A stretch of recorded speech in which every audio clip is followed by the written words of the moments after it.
दोस्तों, मैं आपका दोस्त मोहम्मद हसीब तो एक बार फिर मिडिल ईस्ट की रिपोर्ट लेकर के हाजिर हूँ। अगर आप चैनल पर पहली बार हैं तो चैनल को सब्सक्राइब ज़रूर कर लें।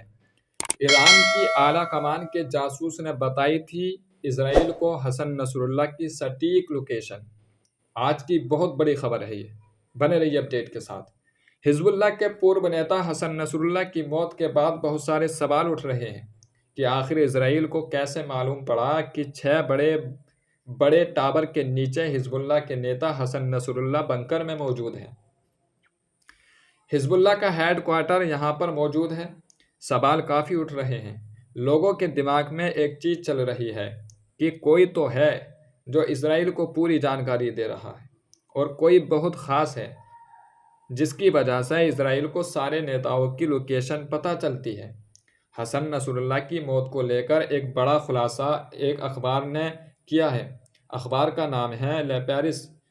अखबार ने लेबनानी सिक्योरिटी सर्विस का हवाला देते हुए बताया है कि जब इसराइल ने हसन नसरुल्लाह के ऊपर हमला किया, उससे कुछ घंटे पहले इसराइल को एक जानकारी मिली थी और इस खुफिया जानकारी में इसराइल को क्लियर बात पता चली थी कि हसन नसरुल्लाह यहाँ पर मौजूद हैं। और ये खुफिया जानकारी किसी और ने नहीं बल्कि ईरान के एक जासूस ने दी थी। और ईरान का ये जासूस ईरान के आला कमान में ही मौजूद है। जी हाँ, बहुत बड़ी बात कही जा रही है। ले पारिस ने कहा कि ईरान के जासूस ने जो जानकारी दी थी वह कोई आम जासूस नहीं है, बल्कि ईरान की आला कमान में ही वो जासूस मौजूद है। एग्जैक्ट लोकेशन बताई हसन नसरुल्लाह की और इसराइल ने वहाँ पर हमला करके उनको मार दिया। वैसे ले पेरिस ने जो खबर दी है, जयानी बादी अखबार है। इस मीडिया हाउस के जो मालिक हैं वह यहूदियों को ही सपोर्ट करते हैं, जयानी बादी हैं। लेकिन दोस्तों, इसने ये जो दावा किया है इसको भी हम नकार नहीं सकते, क्योंकि इसराइल ने हमला करने के फ़ौरन बाद ही पूरा भरोसे और कॉन्फिडेंस के साथ ये कहा था कि हसन नसरुल्लाह इस हमले में मारे गए हैं। पूरे यकीन के साथ कहा था। इसराइल को जो है हसन नसरुल्लाह ये इस बंकर के अंदर मौजूद हैं कैसे पता चला? कोई तो जासूस है, बाकी में कोई जासूस है जो पूरी की पूरी इंफॉर्मेशन इसराइल को दे रहा है। बेंजामिन नेतन्याहू ईरान को लेकर ऐसी ही बड़ी बड़ी बातें नहीं करते हैं। अभी 2 दिन पहले ही मैं आपको कई बार बता चुका हूँ, नेतन्याहू ने कह दिया कि ईरान में कोई भी ऐसी जगह नहीं जहाँ पर इसराइल पहुँच नहीं सकता। इसराइल हर जगह पहुँच सकता है। और दोस्तों, इस बात से भी हम इनकार नहीं कर सकते कि जितने मोसाद के एजेंट जासूस ईरान के अंदर मौजूद हैं, शायद ही किसी देश के अंदर मौजूद हों। इतनी सारी रिपोर्ट्स आती हैं इस मामले को लेकर। ईरान की सरकार ईरान के IRGC दिन जाने के जितने सारे मोसाद एजेंट को पकड़ती भी है। तो इसमें कोई बड़ी बात नहीं है कि आला कमान में ही कोई इसराइल का जासूस मौजूद हो।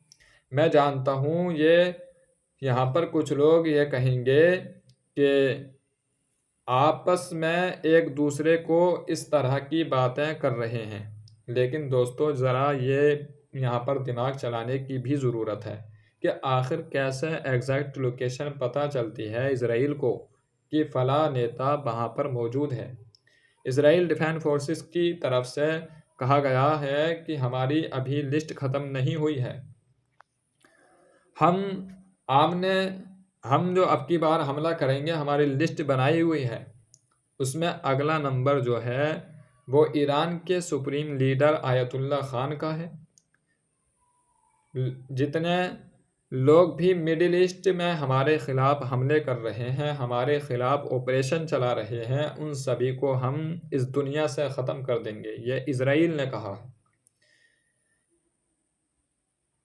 और इसराइल ने उसकी लिस्ट भी बना ली है। अगला नंबर जो बताया जा रहा है वो ईरान के सुप्रीम लीडर का बताया जा रहा है।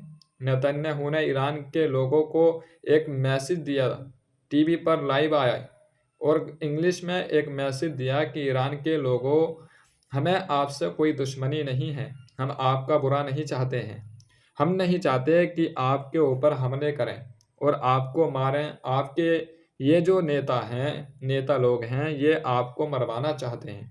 आपके नेता लोग मिडिल ईस्ट में हमारे खिलाफ जंग में जितना पैसा खर्च कर रहे हैं, उतना पैसा अगर ये आपके ऊपर खर्च करते तो आपका काफ़ी भला होता, आपका काफ़ी तरक्की होती, लेकिन आपके नेताओं ने आपको जंग में डाल रखा है। नेतन्याहू ने कहा कि आप इन लोगों की बातों में ना आएं, हम बहुत जल्द वो वक्त आने वाला है कि हम सब एक होंगे। ईरान के लोग और इजराइल के लोग एक दूसरे के साथ मिलजुल कर रहेंगे, ये एक देश होगा, बहुत जल्द वो वक्त आने वाला है। यानी नेतन्याहू ने ईरान के ऊपर कब्जा करने की बात कर रहा है और ईरान के लोगों से कह रहा है कि आप परेशान ना हो, हम आपको कोई तकलीफ नहीं देंगे, हम आपको नहीं मारेंगे, आपके नेता आपको मरवाना चाहते हैं। इस तरह का मैसेज जो है इजराइल के प्रधानमंत्री बेंजामिन नेतन्याहू ने दिया है, ईरान के लोगों को दिया है ये मैसेज।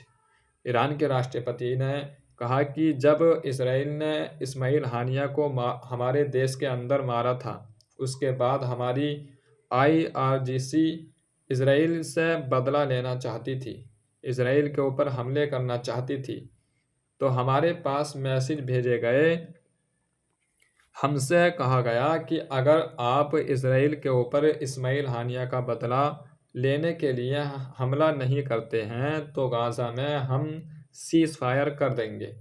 इसलिए हमने इजराइल के ऊपर हमला नहीं किया है अभी तक। लेकिन इन लोगों ने झूठ बोला, हमने हमला भी नहीं किया और उन्होंने सीज़ फायर भी नहीं किया। तो अभी कौन सा वक्त भाग गया है भाई दोस्तों, इस्माइल हानिया की मौत के बाद इनके ऊपर काफ़ी प्रेशर पड़ रहा था। तो आज की कुछ अपडेट यही थी। ईरान को जो है एक मैसेज भी इजराइल के बेंजामिन नेतन्याहू ने दे दिया है और इजराइल ने जो है ईरान पर कब्जा करने की भी बात की है और ईरान के जो डिफेंस सिस्टम है उन्होंने एक लिस्ट बना ली है, जो पूरी फोर्स है उन्होंने एक लिस्ट बना ली है किसको किसको जो है इस दुनिया से मिटाना है और ठीक जासूसों के जरिए वो अपना काम करते ही चले जा रहे हैं, आप बखूब ही देख रहे हैं। तो आज की कुछ न्यूज़ यही थी जो मैंने आप तक पहुंचाना बेहतर समझा। मिलते हैं नेक्स्ट वीडियो में, जब तक के लिए खुदा हाफिज़। अगर आप चैनल पर पहली बार हैं तो चैनल को सब्सक्राइब ज़रूर कर लें।